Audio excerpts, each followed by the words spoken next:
नाशिक पुणे रेल्वेच्या प्रस्तावित मार्गावरून राजकीय आणि सामाजिक वातावरण चांगलंच तापू लागलंय. शिर्डी मार्गे रेल्वे मार्ग बदलण्याच्या प्रस्तावाला सर्व पक्षीयांनी तीव्र विरोध दर्शवलाय. बहुजन शेतकरी संघटनेच्या वतीनं आयोजित बैठकीत विविध पक्षांचे नेते, पदाधिकारी, शेतकरी आणि नागरिक सहभागी झालेले.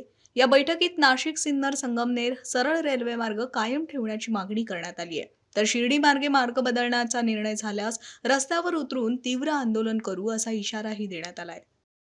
बहुजन शेतकरी संघटनेच्या वतीने नाशिक रोड येथील मार्केट यार्डमध्ये एक बैठक पार पडलेली आहे आत्ता. आणि नाशिक पुणे रेल्वे ही संगमनेर नारायणगाव मार्गेच व्हावी यासाठी सर्वांचंच जे मत आहे ते अधोरेखित झालेलं आहे.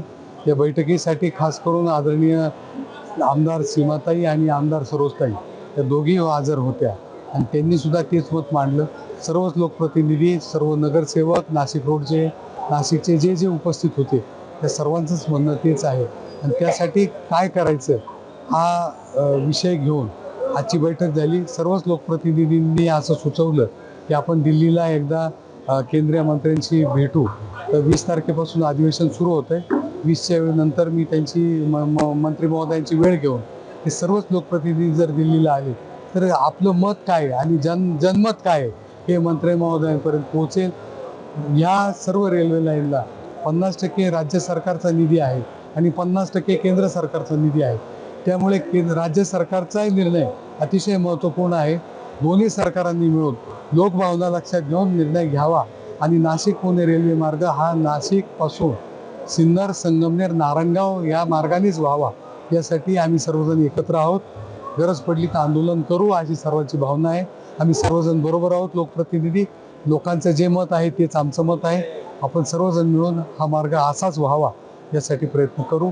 जय हिंद, जय महाराष्ट्र. आज या ठिकाणी नाशिक पुणे रेल्वे मार्ग हा संगमनेर मार्गे व्हावा या मागणीसाठी बहुजन शेतकरी संघटनेच्या वतीनं या ठिकाणी सर्व पक्षीय बैठकीचं आयोजन करण्यात आलेलं होतं. त्यानिमित्त सर्व पक्षाचे, सर्व संघटनांचे पदाधिकारी या ठिकाणी हजर होते आणि त्यामध्ये प्रामुख्याने सर्वांचं एकमत या ठिकाणी झालेलं आहे की हा जो मार्ग आहे तो नाशिक ते संगमनेर मार्गे पुण्यापर्यंत व्हावा. पूर्वी अजितदादांच्या काळामध्ये अजितदादांचा हा एक ड्रीम प्रोजेक्ट होता आणि त्यांनी या ठिकाणी संपूर्ण सर्वेक्षण करून ॲक्विजिशनला सुरुवात पण केलेली होती. परंतु सरकार गेल्यामुळं या ठिकाणी तो प्रोजेक्ट रेंगाळला गेला आणि कुठेतरी आज दुसऱ्या मार्गाने तो नेण्याचा प्रयत्न करत आहेत. आज आमची सरळ अशी मागणी आहे की व्यावहारिक अशी मागणी आहे की हा जर प्रकल्प संगमनेर मार्गे झाला तर निश्चितपणाने या ठिकाणी नाशिककरांना, नाशिकमधून जे काही विद्यार्थी शिक्षणासाठी जाते त्यांना, त्याचप्रमाणे नोकरीसाठी अनेक मुलं मुली त्या ठिकाणी काम करतात त्यांच्यासाठी, त्याचप्रमाणे शेतकऱ्यांच्या माल वाहतुकीसाठी, इंडस्ट्रीच्या विकासासाठी हा एक चांगला असा मार्ग होईल. संपूर्ण इंडस्ट्री या ठिकाणी चाकण असेल, नाशिक असेल किंवा ज्या काही पुढे असणाऱ्या इंडस्ट्री असतील त्या एकमेकाला जोडल्या जातील.